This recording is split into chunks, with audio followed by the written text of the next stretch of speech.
नमस्कार, मैं डॉक्टर प्रीति Sharma, study centre अर्वाचीन educare 29054। आज हम MSD 3 उपन्यास और कहानी के अंतर्गत 6 खंडों में विभाजन जो इस प्रकार है। खंड नंबर 1 गोदान, नंबर 2 सूखा बरगद, धरती, धन ने अपना। खंड नंबर 3 के अंतर्गत आएगा मेला आंचल और बाणभट्ट की आत्मकथा। खंड नंबर 4 के अंतर्गत कहानी नंबर 1 और खंड नंबर 5 के अंतर्गत कहानी नंबर 2 और खंड 6 के अंतर्गत कहानी नंबर 3। ये आपका पाठ्यक्रम होगा। इसमें खंड 1 जो गोदान एक उपन्यास है प्रेमचंद का, यहाँ से इस इकाई की शुरुआत होगी कि उस इकाई में क्या रूपरेखा है। वो इस प्रकार है, जैसे पहले उद्देश्य है, प्रस्तावना, गोदान उपन्यास की कथा योजना क्या है, उसे किस कहानी के अंतर्गत बांटा गया है, और गोदान की जो कहानी है वो भारतीयों किसानों की क्या अभिव्यक्ति करती है, और गोदान के जो पाठक हैं वो किस प्रकार के हैं, वो सामान्य पाठक हैं कि साहित्यिक पाठक हैं। गोदान में गऊ का क्या महत्व है, गाय का क्या महत्व है, और किसानों की आर्थिक और सामाजिक शोषण की जो स्थिति है उसका वर्णन किया गया है। होरी ने हर स्थिति से समझौता क्यों किया, इसके बारे में बताया जाएगा। और सारांश क्या है, लेखक का उद्देश्य क्या रहा इसके लिखने का, और प्रश्न के अंतर्गत आप जानेंगे कि किस प्रकार इस इकाई से जुड़े हुए प्रश्न आप अपने पेपर में संभावित रूप से देख सकेंगे। तो हमारा इसमें सबसे पहले जो उद्देश्य है वो क्या है। हिंदी उपन्यास और कहानी की जो पहली इकाई है, पहली इकाई जो प्रेमचंद के सुपरिचित एक उपन्यासकार के रूप में और एक कथाकार के रूप में हम अध्ययन करने जा रहे हैं। इसके अंतर्गत आप जानेंगे कि किस तरीके से सबसे पहले गंभीर उपन्यास है ये एक तरीके का, और जिसमें आज के समय की प्रासंगिकता भी है और श्रेष्ठता भी है। हम जानेंगे कि किस प्रकार जो गोदान उपन्यास है वो 1936 ईस्वी में लिखा गया, और गोदान की चर्चा किए बिना जो उपन्यास का जो साहित्यिक रूप है वो पूरा ही नहीं होता। बिना इस गोदान के उपन्यास के रूप में अगर हम नहीं जानेंगे तो समझ लीजिए कि जो उपन्यास है हमने उसे जाना ही नहीं, निरर्थक है हमारा। भारतीय किसानों का जो आर्थिक सामाजिक शोषण करने वाली जो दमनकारी जो अंग्रेजी शासनकाल के दौरान जमींदारों की जो व्यवस्था थी उसका वर्णन करेंगे। गोदान जाति व्यवस्था, शोषण प्रक्रिया, गाय का इसमें क्या महत्व है, धर्म पर बार बार क्यों दबाव डाला जा रहा है, कैसी जमींदारी जो व्यवस्था है उसकी इसमें व्यवस्था की गई है इस कथा योजना के अंतर्गत। और अगले हम जानेंगे कि किस तरीके से गोदान जाति व्यवस्था शोषण प्रक्रिया से विरुद्ध होकर भी वो नहीं है, कैसे शोषक और शोषकों का विद्रोह न कर पाने का कारण बना हुआ है। पूंजीवाद के आगमन से क्या आर्थिक और सामाजिक संबंधों में अंतर आया है, इस सब की परिचर्चा हम करेंगे उद्देश्य के अंतर्गत। और इसके बाद जो अगला जो शीर्षक है वो है प्रस्तावना। कहा जाता है कि उन सभी प्रेमचंद के जो आलोचक हैं उन्होंने किस तरह से उनके इस लेखन की प्रक्रिया पर भी सवाल उठाया है, और स्वयं यहाँ पर प्रेमचंद ने भी आत्मनिरीक्षण भी किया है। जून 1903 में प्रेमचंद ने ओलिवर क्रॉमवेल की जीवनी पर एक लेख लिखा था, और उन्होंने रचनात्मक निरीक्षण के रूप में लिखा कि ऐसा बहुत कम संयोग है कि एक शांतिप्रिय किसान के हालात को एक विस्तार रूप में एक साथ देखने को मिले। किसान जीवन के करुण और मनोहर पक्षों का बड़ा बारीकी से इसमें उन्होंने इसमें बहुत ही क्रम वाइज और क्रम के अनुसार उन्होंने इसमें वर्णन किया है। अब देखिए, सबसे पहले जो प्रेमचंद ने जो कहानी में जो लिखी प्रेमचंद ने कहानी वो थी पंच परमेश्वर। वैसे प्रेमचंद ने हमेशा ही किसानों के जीवन की जो संभावनाएं हैं उन्हें तलाशा है, उन्हें ही खोजा है। चाहे कहानी पंच परमेश्वर हो जो कि 1915 में लिखी गई थी, और चाहे सवा सेर गेहूँ, दो बैलों की कथा, बलिदान, मुक्ति मार्ग, पूस की रात, अनेक ऐसी उन्होंने कहानियाँ लिखी जिसमें मानव जीवन के किसान जीवन से परिचित किसानों को वो तलाशते रहे और अंततः उन्होंने उनकी ये जो तलाश है गोदान में हरिया और धनिया की जो उपस्थिति है इन पात्रों के रूप में जैसे उनका स्वप्न ही साकार हो गया था। 1903 में मन मस्तिष्क में जैसे ये जो पात्र हैं वो सजीव हो उठे थे और उन्होंने गोदान की जो रचना है उसे की। अब गोदान जो कथा संयोजना के अंतर्गत अब हम जानेंगे कि किस तरह से जो गोदान जो नाटक है गोदान जो उपन्यास है उसके अंतर्गत प्रेम, प्रेमाश्रु, कर्मभूमि आदि उन्होंने उपन्यास भी लिखे। लेकिन किस तरीके से गोदान की कथा को लिखकर उन्होंने मध्य भारत से जैसे उत्तर भारत के शांति प्रिय किसान की कष्टप्रद यानी कि कष्टों से परिपूर्ण और एक यथार्थवादी जिंदगी का जो ताना बाना उन्होंने बुना वो गोदान के सिवा किसी और में नहीं मिल सकता। गांव की ही नहीं, यहाँ पर उन्होंने एक ऐसी शहरी जीवन की शैली को भी अपनी कथा में स्थान दिया है।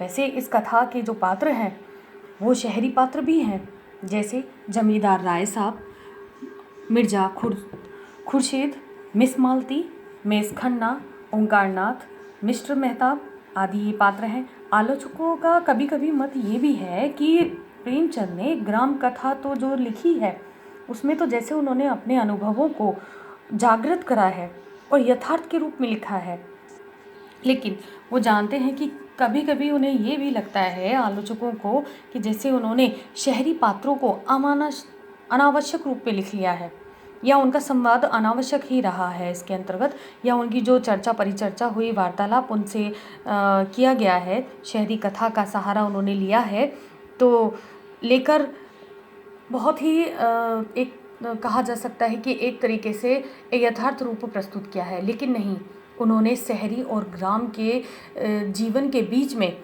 एक ऐसी सतह रूपी जीवन का चित्रण किया है जो कि बहुत ही एक सरस रूप ले चुकी थी और बहुत ही जीवंत रूप में जानी गई थी।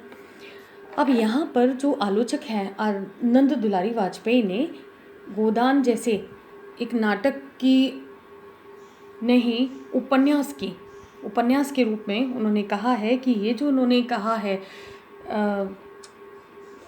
लेखक ने कि प्रेमचंद न केवल यहाँ पर प्रेमचंद की जो कथा है वो ग्राम कथा का अनुभव ही नहीं, शहरी अनुभव भी है और गोदान को एक ऐसे मकान की संज्ञा दे दी है जिसके दो अलग अलग खंड हैं और दो अलग अलग खंड भी कैसे, दो परिवारों के रूप में हो और ये जो शहर है तो शहर और गांव की कथा कह रहा हो।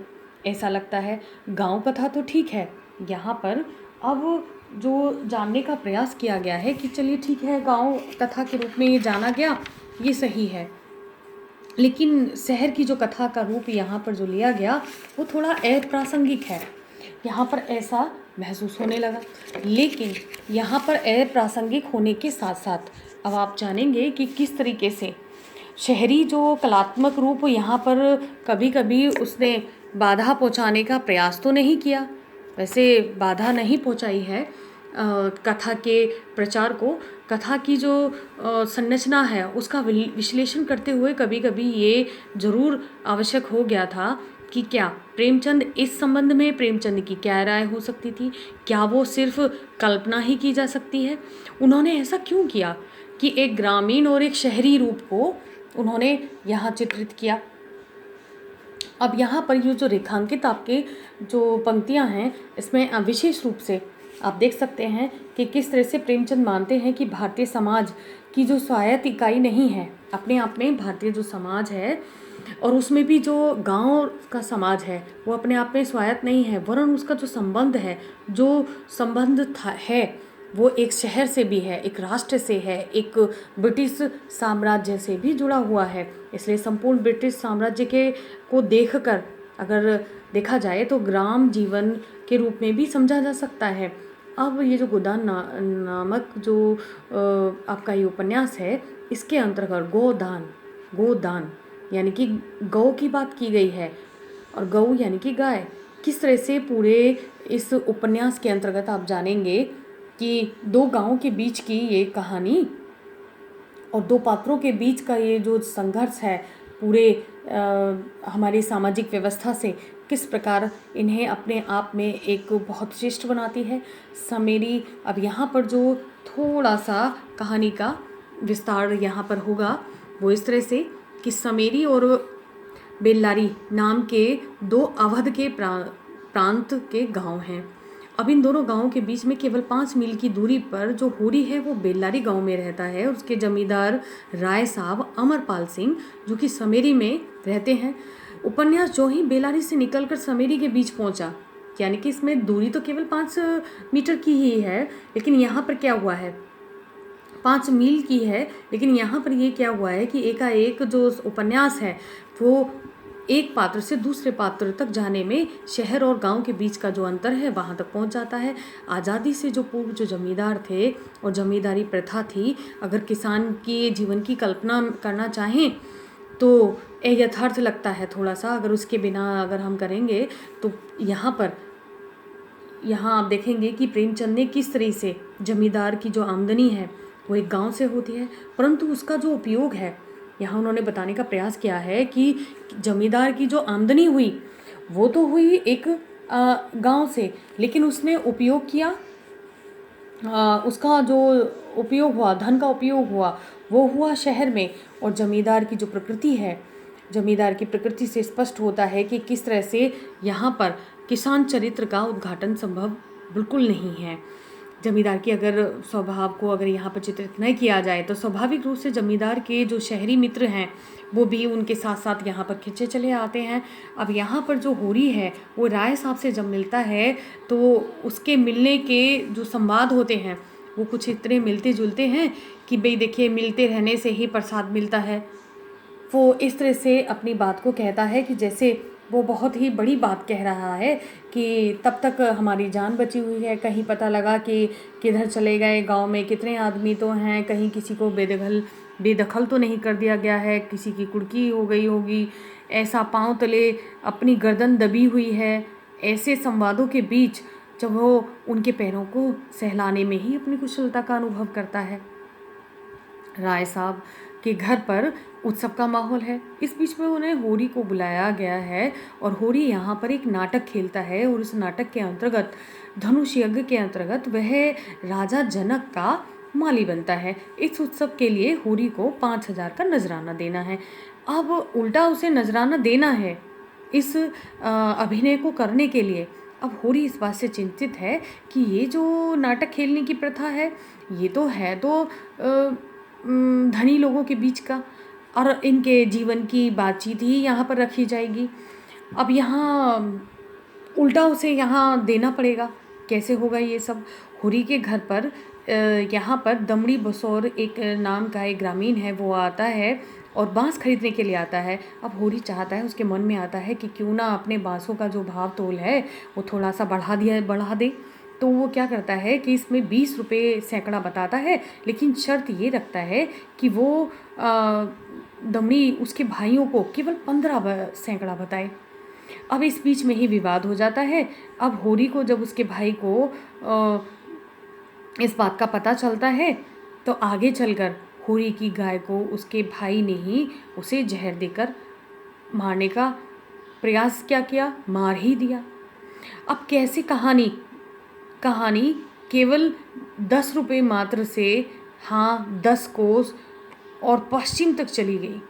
यानी कि यहाँ पर कहने का प्रयास ये किया गया है कि कैसे उसने बात करी होरी से बांस खरीदने की, लेकिन उसने थोड़ा सा अपना फ़ायदा देखा और उसमें 5 रुपये और बढ़ा दिए। तो वो कहता है कि नहीं, वो थोड़ा सा पश्चिम की तरफ जाएगा और 10 रुपये में ही जाकर ले आएगा। बस ये है कि शहर में नगीच होने का है, यानी कि उसे शहर के बीच में थोड़ा जाना पड़ेगा जो कि नज़दीक नहीं है। अब इसी तरह से जो गोबर है वो भी एक पात्र है यहाँ पर कि वो गांव से भागकर शहर की तरफ आता है और यहाँ मिर्ज़ा जो खुर्शीद जो पहले से ही शहर में हैं, 15 रुपये के वेतन पर यहाँ वो नौकर हो जाता है। कैसे संकटों के बीच गोबर जो है एक पात्र, वो घर से भाग कर आता है और जब वो गांव से आता है तो उसके व्यक्तित्व में कैसे परिवर्तित हो जाता है, वह सभी पात्रों को दिखाई देता है। वह अंग्रेजी फैशन करा लिया है उसने, अंग्रेजी बाल भी उसने कटवा लिए हैं और महीन धोती और शैम्पू वगैरह लगाता है, पंप के शू पहनता है, थोड़े से उठे हुए शूज़, और एक ऊनी चादर भी उसने खरीद ली है। पान मसाले का शौकीन हो गया है, सभाओं में आना जाना और राजनीतिक ज्ञान भी उसे बहुत हो गया। सामाजिक जो रूढ़ियाँ हैं उनके बारे में भी अब वो लोक निंदा करने लगा है, यानी कि इस स्थिति के बारे में भी वो अच्छे से जान गया है।